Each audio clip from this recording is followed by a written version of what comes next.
Hello, ladies and gentlemen, welcome back to Exotic Astrology, and today we are back with another example chart.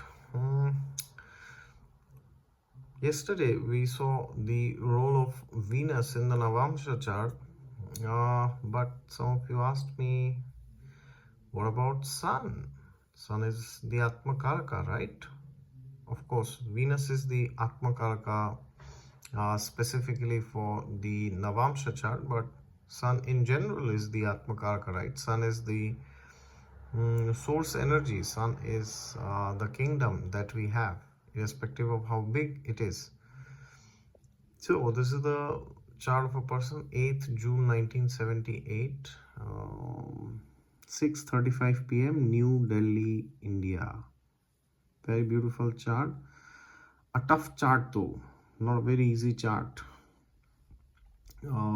If you see, he has this is a male's chart, so he has two malefics in the 10th house, exceptional, yet they are malefics. Okay, so just because you have malefics in the 10th house and you heard somewhere in YouTube that malefics are excellent in the 10th house, it doesn't mean they become benefics. Okay, they are going to give you things, but only after a lot of hardships. Same is with Rahu in the 11th. Okay, so then now here, if you check, you can very clearly see he has Jupiter, Moon, and Venus conjunct here in the sign of Gemini here, and this is like a very weird situation where the person has malefics in great houses and benefics in Dusthana houses, right? So it's a very tricky situation. So this is like saying all the good things in your life will only come after struggling. Okay, because imagine the situation was the opposite. Saturn, Mars were in the 8th, and Jupiter, Moon, and Venus would be, or even if two of them were in the 10th house and one of them was in the 11th, then things would have come much easily. Okay, if you check the overall chart, the Lagna Lord is in the 10th house. This is an exceptional placement, and Mars is a friend sign. And what about Saturn? Saturn is not very happy there.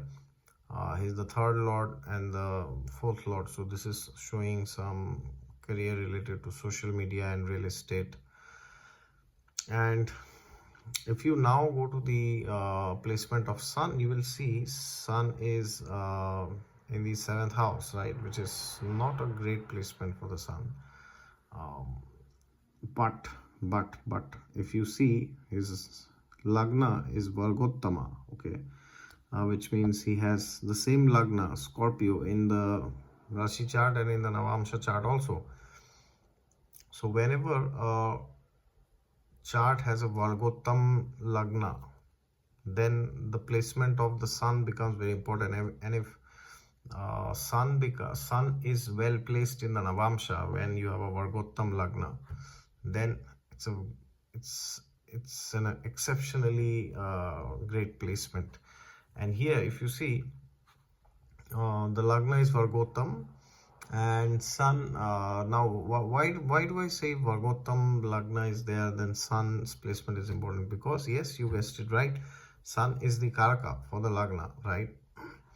So whenever you see, if you see a planet is Vargottam, or if you see a planet is Bhavottam means it's the same house basically, right? So either ways, Vargottam or Bhavottam, either ways you would like to see it, always check the Karaka for that house. So if you know, for example, uh, Venus is Vargottam, then you got to check, the 4th house, okay, in both the charts. Okay, also if you see, as I said, the Lagna itself is Vargottam, then you got to check the Sun, because Sun is the Karaka, very very crucial planet. Okay, now if you check in the Navamsha, Sun is in the 10th house, he's in Digbala, in own sign. Fantastic this is. Okay, could be in one of the best placements to have, right? Sun and Leo in the 10th house, can't get better than this. And here, if you see, these planets which were there in the 10th house of the Lagna chart, which is, Saturn and Mars, you got to see how they are placed in the Navamsha chart. Okay. Now, where is Mars? Mars is not very well placed here, neither by house nor by sign. He's in Maran Karaksthana, the 7th house. What about Saturn? Saturn is also in debility, although in the 6th house, but that doesn't cancel out the debility, right? So both these planets are not very well placed, but you see this exceptional placement of the Sun, which shows a person's inner desire. Sun is the desire of the soul, right? That is why the soul has taken this body, right? If you read from the Bhagavad Gita, where Lord Krishna says, you are not this body, you are spirit soul. But why does the soul take a body? Because the soul has started identifying itself, right, with the material world through this mind and the senses. So therefore, whenever the Lagna is Vargottama and Sun is in a very powerful dignity in the Navamsha, you got to understand that this chart is a very exceptional chart. Okay. And this person has crossed heights in career which we cannot even imagine for 90%, 99% people. He has risen very high and he's still rising. This is 78 born, he's not old yet, right? So if you see the dasha, so currently he's running Mercury Mahadasha, and as we are doing this video, he's in Mercury Jupiter. Okay. So if you see Mercury and Jupiter, both, they are not that greatly placed. Mercury is still fine, but Mercury is, Mercury gets Digbali in the first, so he's in the opposite, so it is in a position known as Dikshunya. It shows, lack of direction. And then we have the planet Jupiter, which is in the 8th house, not a great house. Neither is Jupiter very happy in the sign of Gemini, right? So either ways, if you check, these are not that great placements, right? Of course, he had this Saturn Mahadasha in his earlier years. These are 19 years, exceptional dasha, right? Third lord, fourth lord in the 10th house, conjunct the Lagna lord, exceptionally powerful. But if you see the overall chart, you might be confused that, oh, there are these three planets, malefics. I mean, the benefics are in Dusthanas, and if you see the nakshatras also,